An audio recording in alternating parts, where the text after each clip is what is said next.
So it's my great privilege to speak with you today, Professor Kiernan, and obviously to welcome you as CEO of Neuroscience Research Australia.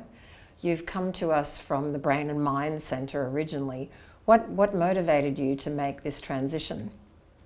Well, thanks, Carol. It's a very good question. I suppose I've always liked Neuroscience Research Australia, and my first experience dates back to 1993, and I was undertaking physician training, specialisation in medicine, and I thought I'd like to do some research, and I was told that there was a research institute being set up on the Randwick campus. So I came down Cleveland Street and I met the foundation director, and they just had the floors laid down. They had lino there, and he took me out and he showed me the wooden huts on Easy Street, and he said, "Matthew, this will one day be a huge institute and it'll be the main entrance to the hospital." And I thought perhaps he's a little bit deluded, but he proved the case, and it was visionary.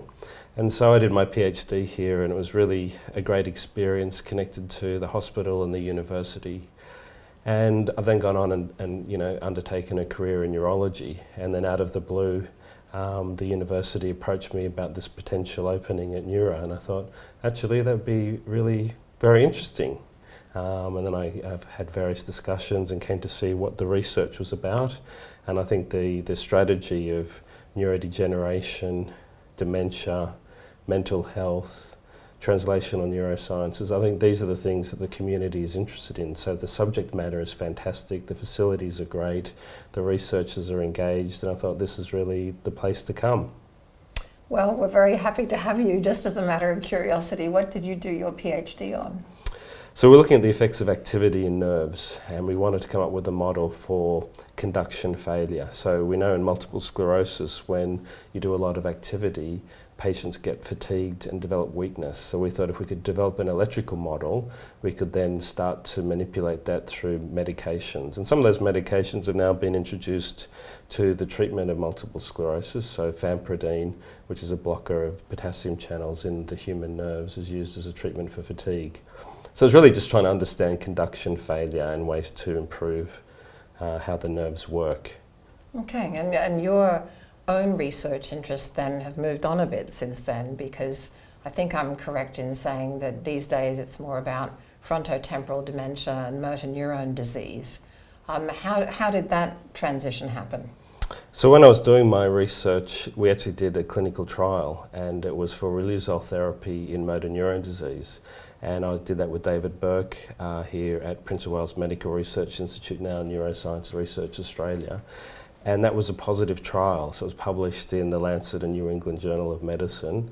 And then we did an early access program. So we introduced that medication for motor neuron disease in Australia, and then took it to the Therapeutics Goods Administration and onto the Pharmaceutical Benefit Scheme, and it's now available for any patient diagnosed with motor neuron disease.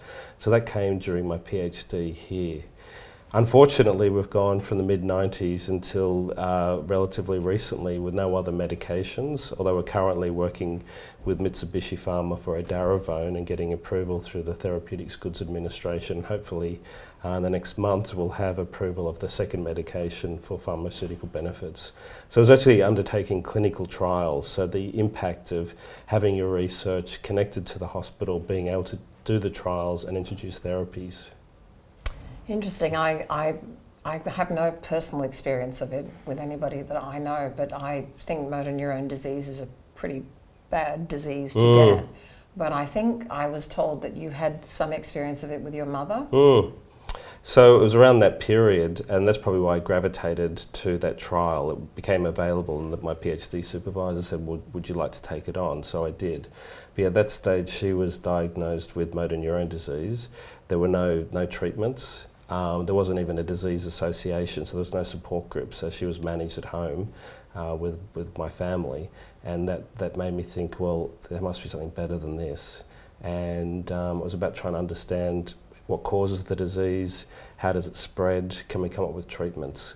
And that has become the focus. And a lot of the connections, it turns out that these diseases are almost like cousins to each other. So multiple sclerosis, motor neuron disease, Parkinson's disease, fronto-temporal dementia. And Emma Devaney, who's starting here at Neuroscience Research Australia shortly, she interviewed 1,800 family members of patients with fronto-temporal dementia and motor neuron disease, and she found that there was a significant increase in all brain and mind conditions, so a significant increase in autism, bipolar disease, schizophrenia, and I suppose what it's showing is these are all related. And we're also now seeing that there's shared mechanisms in these conditions. And I think one of the hopes we have, the most successful treatment area is multiple sclerosis. So when I started neurology, there were no treatments. There's now 15 treatments through the pharmaceutical benefit scheme, so that when someone has their very first attack, an 18-year-old who develops blindness in her eye, she can be treated, reset the nervous system and immunology, and she'll never get another attack in the course of her life. That's how much it's advanced. Can we take some of the immunomodulatory treatments and introduce them for therapies, for instance, for schizophrenia, first onset psychosis? We know that there are shared mechanisms in disease, and inflammation is a common pathway. Interesting. So close, very close links building between neurodegeneration and mental health. That's what you're saying, right?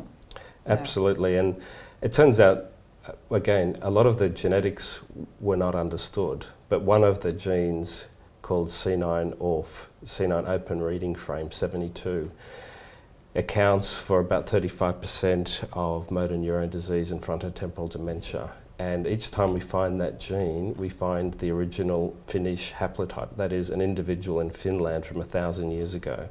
And we can trace that individual from Finland through Viking migration into Western Europe, so England, Ireland, Germany, and then the migration from Europe to North America and Australia. Every time we find that gene, we find the original Finnish person.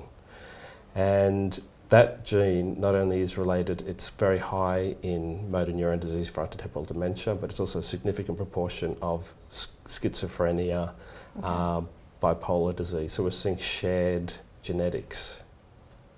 Interesting. And obviously you're a clinician researcher yourself, you see patients.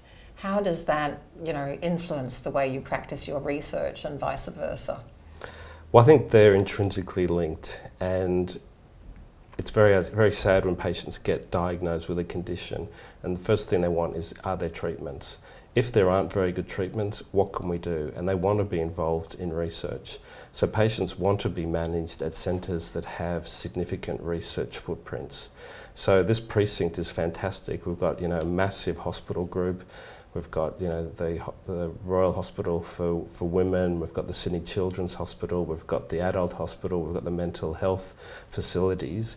And patients in that environment want to come to the best, the cutting edge, and that's why Neuro is so incredibly important to come up with new treatments, but also to introduce those new treatments for the management of conditions. And I know, switching perhaps from a little bit from mental health to neurodegeneration, I know you have a vision for the Institute in terms of the role we might play in dementia and some of the treatments that are going to be coming down the pipeline soon. Yeah, well, I think one of the core strengths of NeuRA has been the brain bank, and that was established right at the beginning, and that's a facility that is supplying tissues nationally and internationally, driving research. It turns out now that we have therapies for Alzheimer's disease. The first therapy is a monoclonal antibody, so an antibody directed against amyloid, which is the protein that accumulates in the brain for Alzheimer's disease. That's been approved by the Therapeutics Goods Administration. It's going to be available through the Pharmaceutical Benefit Scheme either later this year or early next year. So we're going to have to come up with service provision. There are a lot of patients who will be diagnosed and developing dementia, Alzheimer's disease, who want that treatment. And we're very fortunate to have a chief executive at the moment, Toby Wilson, who wants to co-invest in provision of clinical services and driving the related research programs. So ideally what we could do is come up with a service network for dementia and neurodegeneration with the appointment of key neurologists in the neurology department with their research groups driving the research program. That's the first treatment, but that's the beginning. We want to be like multiple sclerosis, 14 treatments, work out what the best is for each patient. And that's where neurology is going. It's precision medicine, And that's where cancer was 30 years ago, to work out the best treatment for the particular type of condition. And if that isn't successful, then what's the next one? And what's the next one? And there's an algorithm that develops. And I think we're going to see that play out more and more. And Australia really has an ageing population, but dementia occurs in the prime of adult life. You know, we're seeing people in their 40s, 50s, 60s, oftentimes relatively blameless histories. So they come in and they don't have any past medical history. Sometimes when you see a patient who has a stroke, they have a history of diabetes, blood pressure, they might be smokers, but a lot of these conditions strike out of the blue. There's no clear reason. And then, you know, we haven't had a lot of treatments, but now we're going to see all of these treatments roll out. And that's, I think, what's really exciting to be working in this field at the moment. Well, and in fact, through our work in the dominantly inherited Alzheimer's network, even patients in their 30s, right? Yeah, and I think that is such a fantastic model.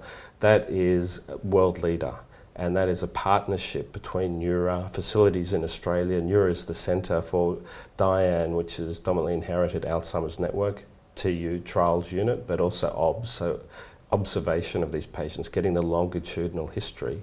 And that's linked to international approaches, particularly through the National Institute of Health in America. And I think that is such a fantastic program, and it's good for the community to see that and the impact that that has. And finally, obviously, we've talked neurodegeneration, mental health, you know, etc. But where do you think neuroscience stands today? I mean, I've done a lot of work in cancer research in the past, obviously not as a researcher, but, you know, and people often say to me, is neuroscience the new cancer yet? Well, I think you've picked it. It is the new cancer. We've struggled because the brain is behind the skull, getting into the blood-brain barrier, getting medications to where the actual process is. In cancer, people would develop a lesion or a lump. They would have a biopsy. You have the tissue diagnosis, very specific, and you can test medications against that tissue. We have not been able to do that. We don't tend to do brain biopsies. But what I think has really transitioned the field has been technology. And so with MRI scans, seeing how the brain is almost in front of you and being able to see the abnormality and trace the abnormality. Separately now we're seeing through PET scans, and that's looking at the metabolism of the brain, but also then identifying the protein. So we will have, at the moment we have PET scans for amyloid. We need to develop PET scans for alpha-synuclein, which is Parkinson's disease, for TDP-43, which is fronto-temporal dementia. Can we see the abnormality in the brain, start the treatment, see the changes, and treat against that outcome? And that's why multiple sclerosis was so successful. The MRI showed the lesions, it showed that they were active. When you gave treatment, they became, quiescent and disappeared. And we haven't been able to have that in the field of neurosciences more generally. So I think technology has driven this field, accelerated its potential, but also it's big data now as well. Like looking at huge amounts of DNA information, large amounts of, with the MRIs, getting into basically molecular level of the brain, and we haven't had that until now. And obviously we've touched on our partnership with one of our founding partners, the South Eastern Sydney Local Health District. The other one is the University of New South Wales. How do you hope to foster collaboration with them as well? You're right, they're our biggest partners, and ideally we would like to do this together, and already the university have indicated they want to see NeuRA grow. And how can we do that? Well, firstly at the very highest level, just to have that relationship, the friendship, the partnership. Strategic appointments, so any appointments at the university in brain and mind related fields, whether it's in engineering, psychology, medicine, can NeuRA be at the table? And if there's an appropriate person that is suitable for the research that's being undertaken at NeuRA, ideally the research laboratories are here, and we do that as a partnership. So I think this campus was actually built on neurosciences. The first major discovery for the treatment of headache came from this campus, and that was Jim Lance. So he discovered sumatriptan working with GlaxoSmithKline. That propelled GSK to number 2 on the stock exchange worldwide, and that all came from this campus. So it's always been known as a very strong neurosciences campus, and that's because of the university. So lastly, what would be your greatest hope for Neuroscience Research Australia during your tenure? Well, I think I'd like to see more therapies come out, more positive treatments for the conditions that we're dealing with, be it neurodegeneration or mental health. I think a key responsibility for all of us is to grow the next generation, to bring through the early and mid-career researchers, to let them see the sort of the power that they have in terms of new discovery, translation of those discoveries into the clinics, and ultimately better outcomes for patients. So everything we do here is sustained and supported by the community, and the community has chosen this field because they realise there are problems. They know that neurodegeneration and mental health are major problems. Everyone wants better outcomes. The community are engaged, the researchers are engaged, and I think this is a great relationship. Sounds like the future is bright. Thank you very much. Thanks, Carol.